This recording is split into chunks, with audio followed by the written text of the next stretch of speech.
We're a little over halfway through the NBL1 2023 season, and with no games this weekend, we thought we'd take a look at how all the teams are going in the East Women's competition, including their top players and even potential MVP candidates.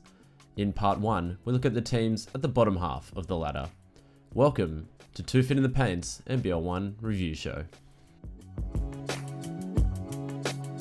Starting at the bottom of the table with the Hornsby Spiders, Garen 1-14 at the moment, but a new program got their first win against Hills just a couple of weeks ago. But it hasn't all been bad for Hornsby Karingai because they've found an absolute star, a junior coming home in her college break. Garen, who is it? Christina Moore, the sharpshooter, floor spacing, and much needed scoring this Hornsby Karingai Spiders team needs. Had college stints with Georgetown and Miami, so more role-oriented in college, had more freedom here in the NBL1 East season, and in her short span of games, she absolutely killed it, and got Hornsby their first win against Hills, so shout out to Christina Moore. And it's kind of tough when your coach mid-season comes out of retirement and steps up and plays, is Alicia Potter, so also contributed there, but it's just been tough, but it's a young team and a lot to build from, so hopefully Christina Moore suits up next season for Hornsby Karingai Spiders. It'd be awesome to see her. And at 15th, Hills Hornets, James. Yeah, another really young team, Garen, but struggling this year, the Hills Hornets, with a 2-12 record. There has been some bright spots. I mean, they've got a very deep bench, this team. So and a great coach. Yeah, a great coach as well in Rob Merrick.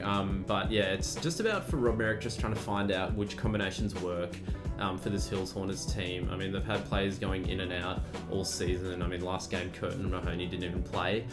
So they've struggled a bit in that department. So I think for Rob, just trying to figure out which starting five works and which ones they can get the most potential out of, I think will be big. And their key performer this year has been Rhiannon Yetzinger. I mean, a walking double-double, 9 points and 9 rebounds at the moment. So she's really holding it down, has missed very few games, if any, and a constant performer for the Hills Hornets. Another team, not just Hornsby, that is in their first season is the Penrith Panthers. 3-11 at the moment, but the Penrith Panthers have played some seriously good basketball, especially considering Talia Tapia has been out. But stepping up in her place, Garen, who's it been? Meg Jefferson, your Sydney Uni Flame star and your Penrith Panther star, 19 points and 7 rebounds, and can score from all angles and is really proficient in the post. Has great footwork for her size, plays the angles well, soft touch around the ring. So Meg Jefferson really been a bright spot, and it's tough when Talia Tapia gets injured because she really had a great start to the season. It's a shame, but Meg Jeff's picking up where she left off, and she's been great for the Penrith Panthers this season. At 13, other Inner West Bulls, 13-11, and it's been an interesting season for them. It's been a bit different than what we saw last season.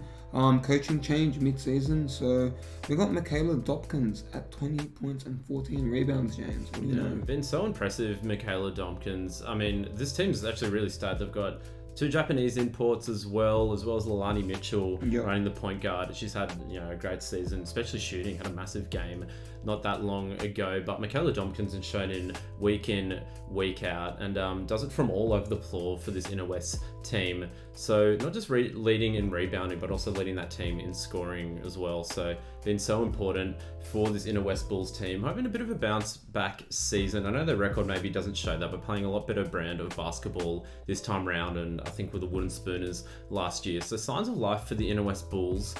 Another team that is, maybe not doing as well as they thought they would be, the Illawarra Hawks in 12th place at the moment. Another 3-11 record. I mean, this Illawarra Hawks team was one of the top teams last season, but a lot of players not returning. College, like McDonald and All Day Ordoff not suiting up this season. Retirement, Yeah, so hanging up the boots is All Day Ordoff. Illawarra Hawks are great coached. But Ella Dent's been a bright spot for them at 16 points and 7 rebounds, and always putting a dent in the scoreboard against opposition. Can score from all angles as well, can play that combo position, can score inside.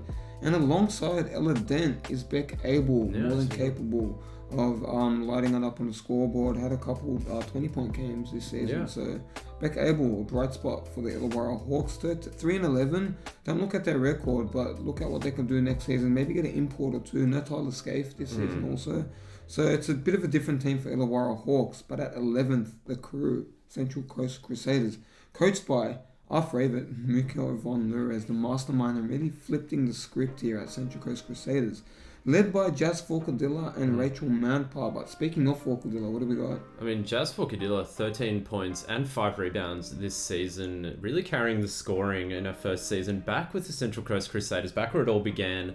And Jazz Forcadilla hasn't missed a beat for the Central Coast Crusaders team. I mean, the floor general really sets the table up for her teammates, but can really score on all different levels, especially from that mid-range and that three-pointer. She's been so effective. But what really impressed me about this Central Coast Crusaders team is players like Danica Rowe, Rachel Manpar, who you mentioned a little earlier. They really play as a cohesive unit, and I think Coach Miko's got them playing a good brand of basketball. Of course, as we talked to Coach Miko, he did confirm that Sarah Matthews out for the season, so that's a huge blow, but a lot of different players stepping up, and they're really scoring, ball handling, and defending by committee. So well-run team, Central Coast Crusaders. Wouldn't be surprised to see them flip the script a little bit towards the second half of the season. Another team that's hovering just outside the playoffs at the moment in 10th spot, the Bankstown Bruins on a 6-8 record. So this is the first season for the Bankstown Bruins women in NBL1 East, and they've put forward a really good performance thanks to their star import, Garen. Violet Morrow, sharpshooter. And can really play inside as well and dominate, 22 and 9 rebounds. So the import really showcasing her scoring and presence for this Bankstown team that really needed in their first season also, I believe. So good to see Bankstown have imports really chip in and really step up at 6-8. So they've had some really crucial wins in this season and some really key wins. So shout out to Bankstown Bruins. At number 9 is your Canberra Nationals. And with doubly NBL experience, Liz Tonks has really helped this team, who's sitting also at 6-8 record. 20 points, 7 rebounds, but boy can she light it up from behind the arc and really set the tempo and the table here.